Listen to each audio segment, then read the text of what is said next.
আচ্ছা কবি কালিদাস, তোমার ওই কবিতার পাতার এক লাইন শুনি। প্রথম কবিতার লাইন শোনো। বলো।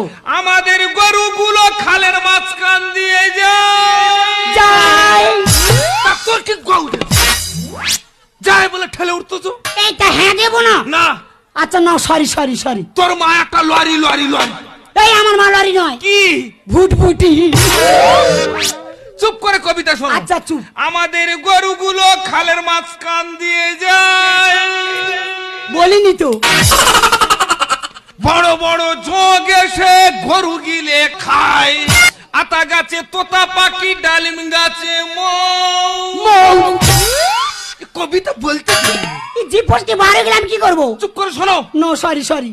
আতা গাছে তোতা পাখি, ডালিম গাছে মৌ। এ চুমকে দিয়েছি। তোমার মা আমার শাশুড়ি হবে আমার বউ।